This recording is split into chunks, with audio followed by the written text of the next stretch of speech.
There are souls who move through this world carrying something that most people will never fully understand. Not a power that announces itself, not one that demands recognition or requires an audience to function.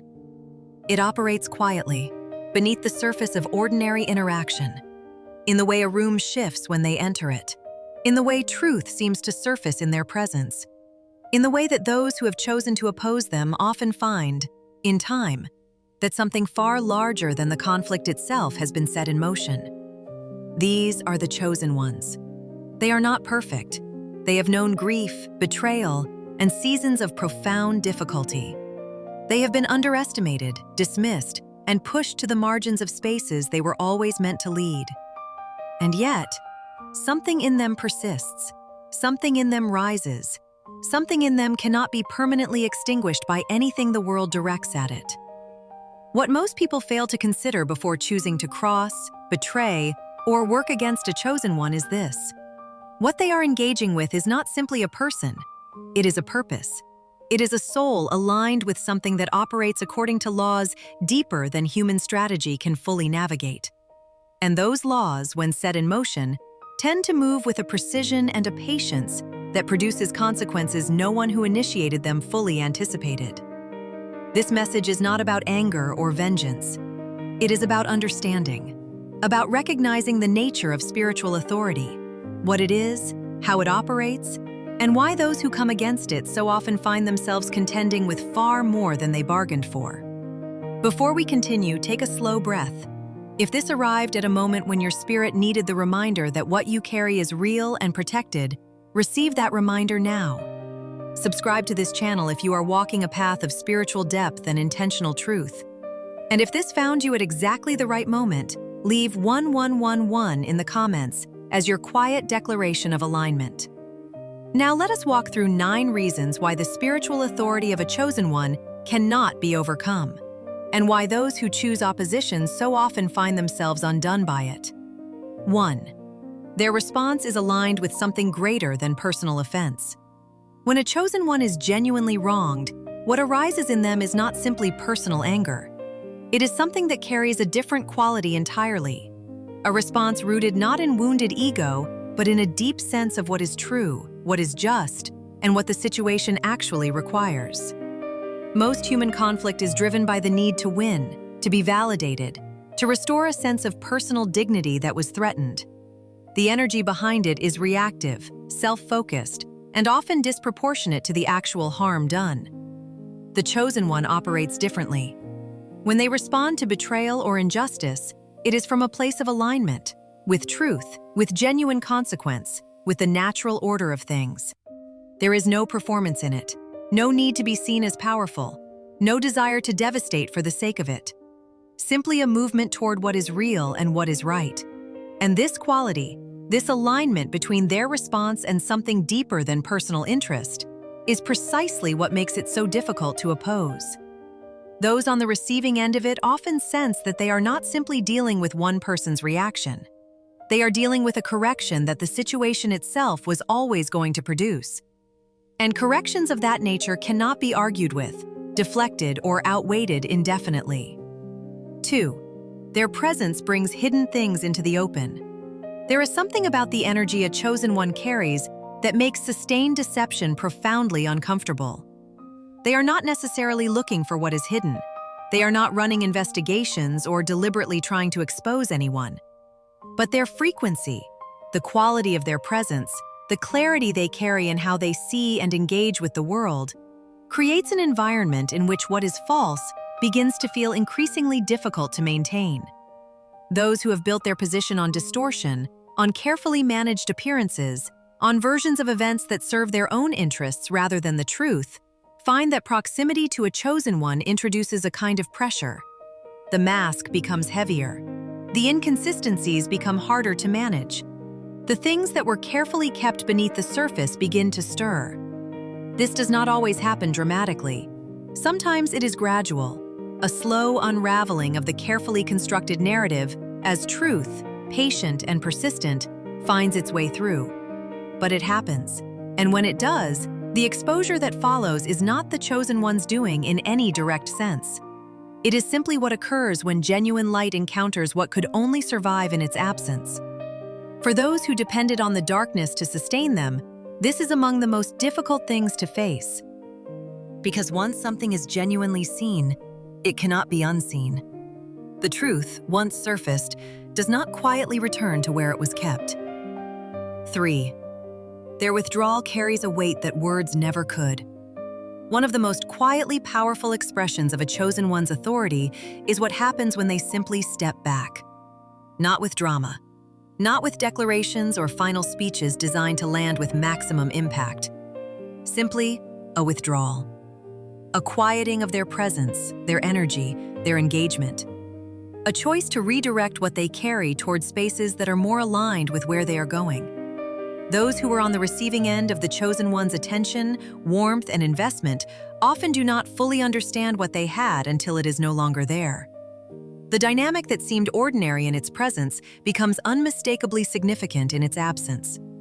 What is felt is not only the loss of a relationship or a connection, it is the loss of something that was being carried into the space, a stability, a clarity, a quality of energy that quietly sustained more than anyone acknowledged while it was present. When it withdraws, the void it leaves is felt at a level that is difficult to articulate, but impossible to ignore. This is not something the chosen one engineers for effect. It is simply the natural consequence of their absence being as significant as their presence was.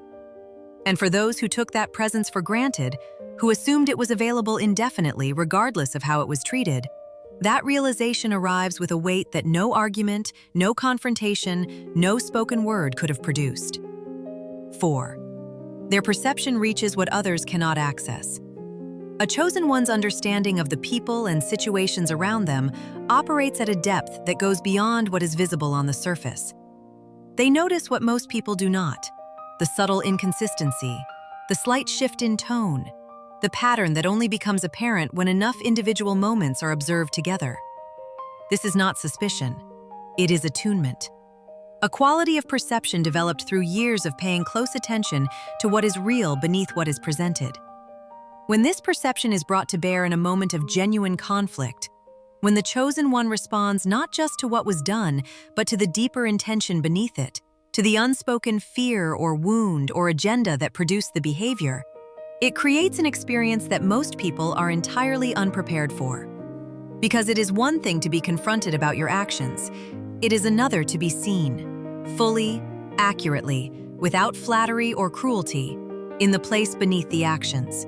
In the place where the real motivations live, where the insecurities and the wounds and the choices that were never honestly examined reside. Most people go to considerable lengths to avoid that kind of seeing. And when it arrives anyway, not as judgment but simply as clarity, reflected back with a precision that cannot be deflected, it produces a reckoning that has nothing to do with the chosen one at all. It is a reckoning with the self, and those are the hardest kind to escape.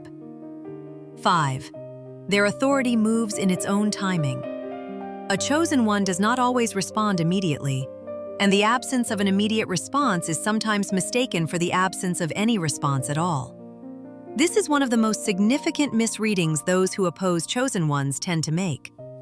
The chosen one understands, consciously or intuitively, that not all things are meant to be addressed in the heat of the moment, that some corrections require time to unfold properly, that patience is not weakness, but wisdom, and that the timing of a genuine response, when it is aligned with truth rather than driven by reactivity, is never accidental. So while those who acted against the chosen one may convince themselves that they have moved on, that the consequences they feared have not materialized, that they have successfully escaped what they set in motion, the energy of what they did continues to develop beneath the surface. And then, in its own time, the consequence arrives. Not with announcement or spectacle, simply as the natural outcome of choices that were always going to produce a return. Doors that were open close. Something that was flowing stalls. A peace that was present becomes elusive in ways that cannot be fully explained. This is not orchestrated by the chosen one. It is the natural movement of cause meeting effect, in the timing that was always going to be right, rather than the timing that human impatience might have demanded. 6. They carry more than their own strength.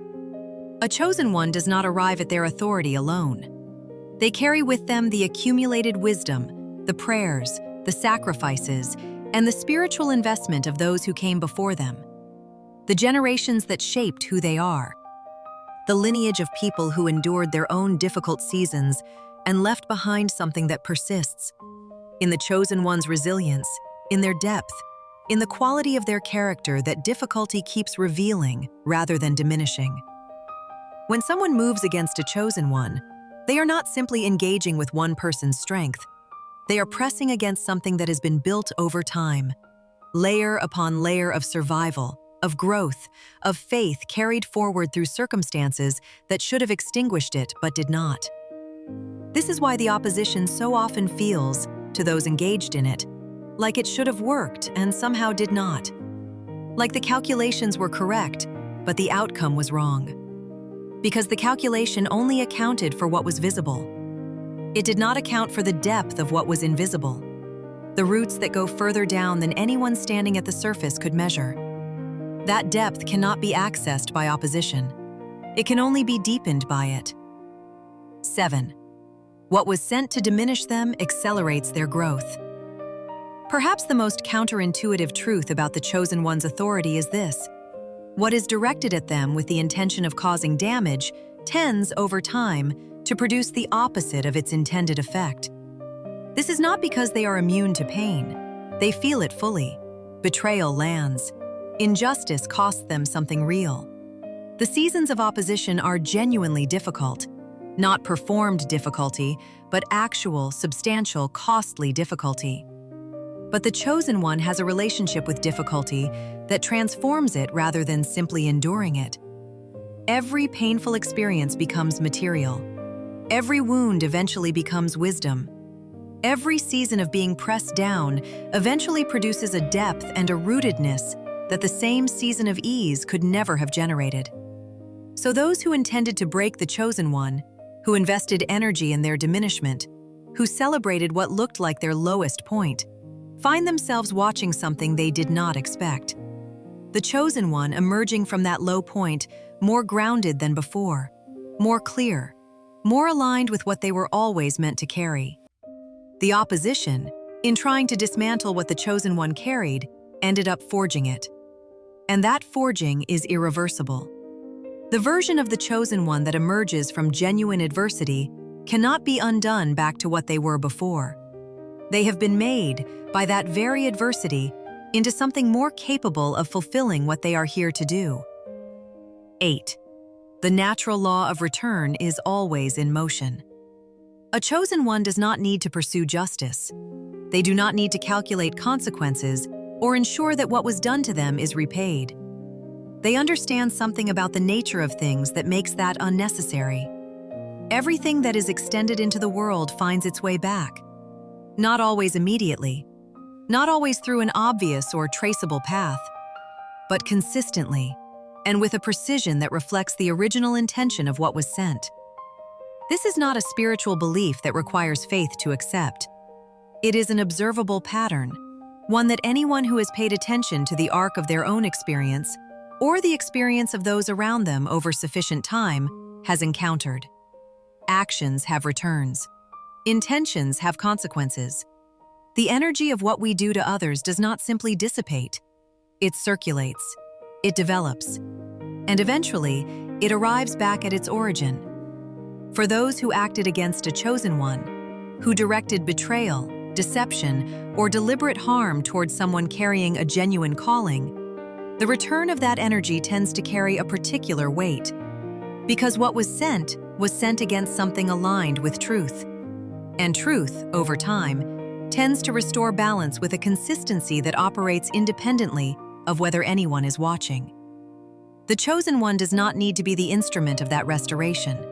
They only need to release what happened and trust the nature of things to respond accordingly. And it does. 9. They are never contending alone.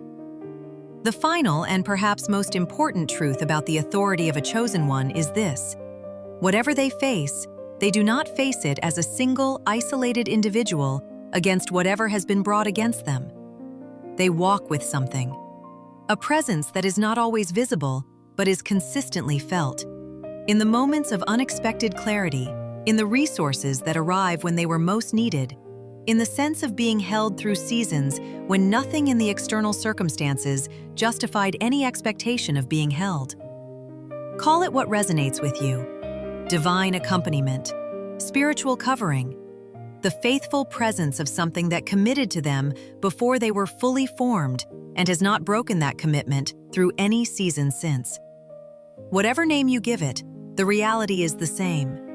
Those who oppose a chosen one discover, often gradually and then unmistakably, that they are not dealing only with a person.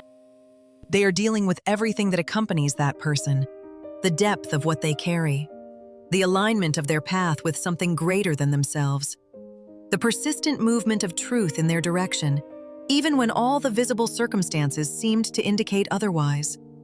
And that is simply not a contest that opposition can win. Not because the chosen one is invincible or infallible or above being hurt, but because what accompanies them is greater than what is brought against them. And it always has been. If you have stayed with this message to the end, something in you recognized what was being described. You have felt this authority in yourself, perhaps without fully naming it. You have survived what should have ended you, risen from what was intended to bury you, and found yourself standing in places that the opposition was certain you would never reach. That was not coincidence. That was not luck. That was the nature of what you carry, a purpose that persists, a path that is protected, and an accompaniment that has never once abandoned you, even in the seasons when you could not feel it. Stay aligned, stay grounded, stay moving in the direction of what you were made for. This is the Messages of the Awakening channel. If this stirred something in you, share it with someone who needs the reminder today. Subscribe for more spiritual awakening content, and leave 1111 in the comments if this found you at exactly the moment your soul needed it. Thank you for being here.